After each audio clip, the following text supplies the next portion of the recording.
नमस्कार दोस्तों, C centre में मैं एक नया टॉपिक लेकर के पॉलिटिक आया हूँ। जो हमेशा न्यूज़ में होता है, क्वेश्चंस पूछे जाते हैं, चाहे छोटा एग्जाम हो चाहे बड़ा एग्जाम हो। उसमें काफ़ी इम्प्लीकेशन और हर व्यक्ति को ये इसकी बेसिक जानकारी भी होनी चाहिए। मैं बैकग्राउंड बताता हूँ आपको थोड़ा सा, फिर उसके बाद इसको डिटेल में मैं डिस्कस करता हूँ।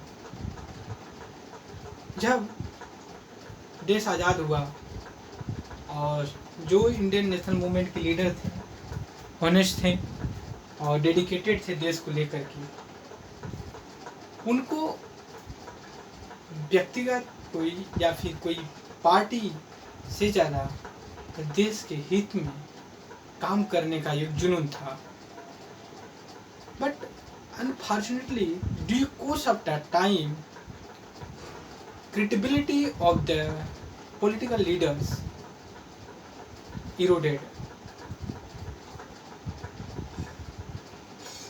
हमें याद होगा जब नेहरू प्राइम मिनिस्टर थे, शास्त्री बने, इंदिरा जी बनी, उसके बाद इमरजेंसी लगी 75 की और इंदिरा गांधी का असैसिनेशन होता है, मारी जाती हैं कुछ इश्यू की वजह से।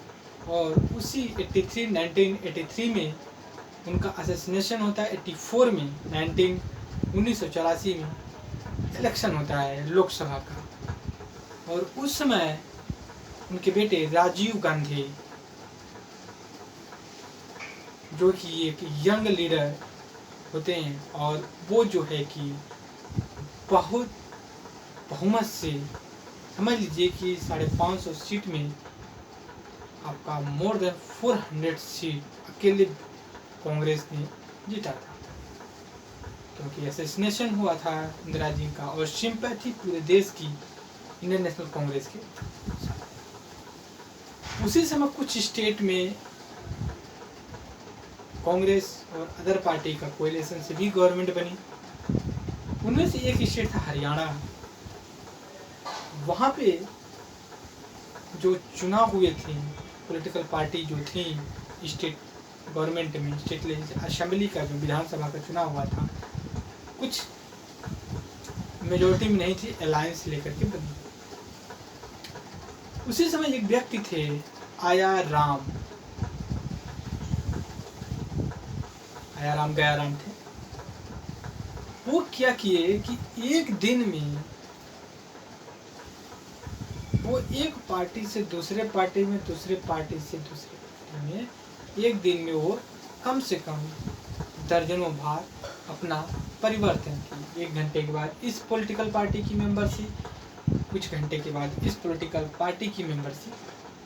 उनको ये कहा जाने लगा आया राम गया राम, और फिर इसी के नाम पे एक वर्ड निकल के आया राम गया राम की पॉलिटिक्स, राजनीति।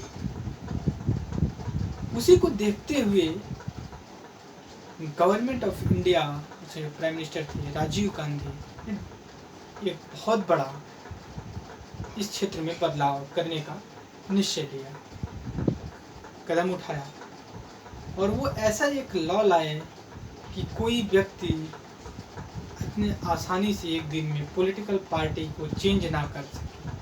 इसके पीछे रीजन था गवर्नमेंट इस्टेब्लिश हो और स्टेबल रहे, और समाज कल्याण और जनता की भलाई के लिए कानून बने और उसका पालन हो, और जो लेजिस्लेशन के मेंबर हैं, MP MLA, उनकी जो की स्टेबिलिटी हो।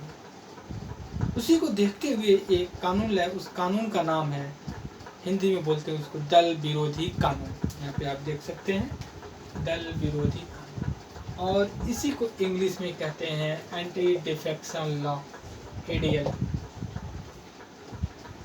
हमेशा आप सुनते होंगे कि presiding officer anti defection law के तहत इनको डिस्क्वालीफाइड कर दिया। क्यों? क्योंकि उन्होंने एंटी डिफेक्शन लॉ का उल्लंघन किया, और पावर प्रिसाइडिंग ऑफिसर को वो एंटी डिफेक्शन लॉ के अंदर उनको डिस्क्वालीफाइड कर।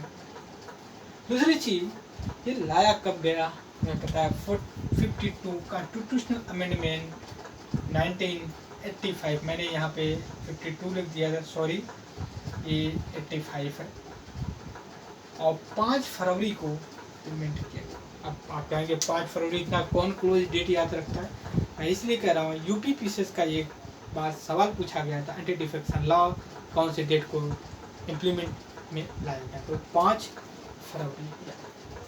और ये 4 आर्टिकल जोड़ा कॉन्स्टिट्यूशन आते हैं नेक्स्ट पॉइंट पे कि ये किसके पास पावर है कि एंटी डिफेक्शन लॉ को इम्प्लीमेंट करेगा और लागू करेगा। वो जो हाउस का प्रिसाइडिंग ऑफिसर्स होता है, वो जो है कि इस कानून के तहत किसी भी एमपी एमएलए को डिस्क्वालीफाई कर सकता है कि इसने एंटी डिफेक्शन लॉ। आते हैं डिस्क्वालीफाई करने का क्राइटेरिया क्या है। क्राइटेरिया ये है, 3 क्राइटेरिया हो, 3 तरह से मेंबर्स हमारे हाउस में एंटर करते हैं। एक तो पॉलिटिकल पार्टी से इलेक्ट होते हैं, दूसरा वो इंडिपेंडेंट होते हैं, किसी पार्टी से नहीं बिलोंग करते, वो अकेले चुनाव लड़ते हैं, अगर जीतते हैं तो हाउस में आते हैं। और तीसरा जो होते हैं वो नॉमिनेट होते हैं।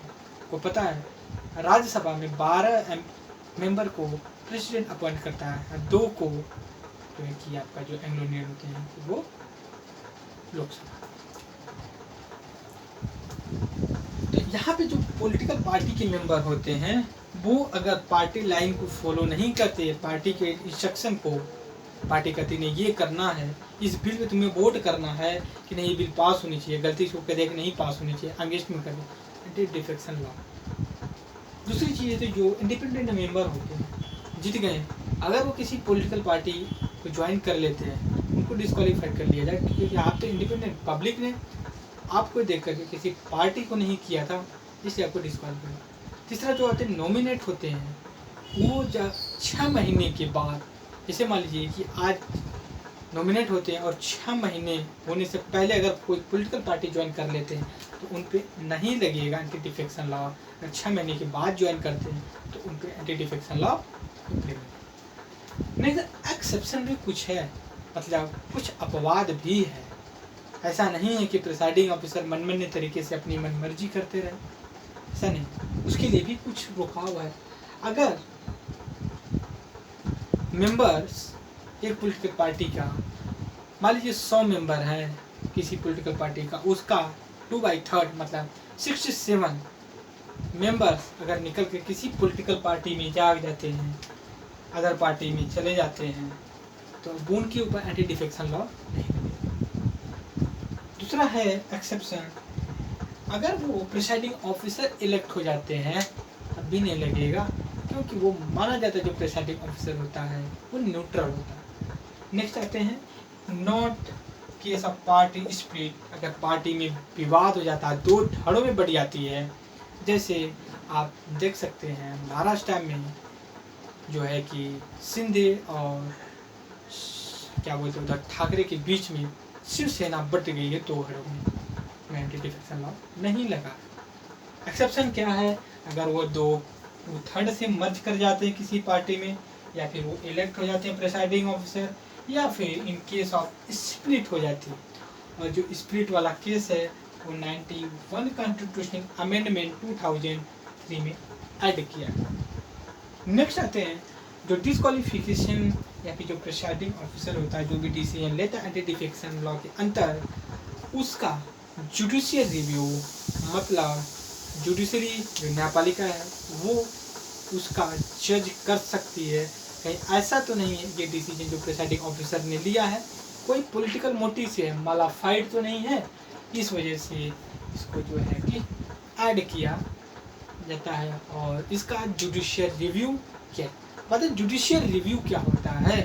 जुडिशियल रिव्यू ये होता है कि कोई लेजिस्लेशन से लॉ पास होता है, डिसीजन कोई निर्णय, तो उसको न्यायपालिका देखती है, जुडिशरी देखती है, चेक करती है उसकी वैलिडिटी। ऐसा तो है कि जो कानून विधि बनी है वो नियम से बना है, नियम के अंदर बना है या फिर नियम के बाहर बना है, ये सारी चीज़ें जुडिशरी देखती है। ऐसा नहीं कि उसका जुडिशियल, हालांकि जुडिशियल रिव्यू कॉन्स्टिट्यूशन में कहीं मेंशन नहीं है, इस चीज़ का ध्यान रखिए। तो इस वीडियो में मैंने एक ब्रीफ में डिस्कस किया anti defection law 50 two constitutional amendment 1985 में 5 फरवरी को कंप्लीट किया गया। पावर होता है प्रिसाइडिंग ऑफिसर का। डिसक्वालिफिकेशन 3 तरह के मेंबर्स जो पॉलिटिकल पार्टी के होते हैं, वो अगर पार्टी लाइन को फॉलो नहीं करते हैं तब के लिए। इंडिपेंडेंट मेंबर, अगर कोई पॉलिटिकल पार्टी ज्वाइन कर लेता है तब के लिए। नॉमिनेटेड मेंबर, 6 मंथ के बाद अगर वो किसी पॉलिटिकल पार्टी को ज्वाइन करता है तब एंटी डिफेक्शन लगेगा। एक्सेप्शन, जब वो पॉलिटिकल पार्टी 2/3 मेंबर से किसी जाके अदर पॉलिटिकल पार्टी में मर्ज हो जाए। और तीसरा जो प्रिसाइडिंग ऑफिसर है का पोस्ट वो भी इलेक्ट हो जाए। तीसरा लास्ट जो है वो split in the case of two part in political party. तो ये थोड़ा सा हमने देखा एंटी डिफेक्शन लॉ के बारे में। तो इस वीडियो में बस इतना ही। Thank you very much discussion.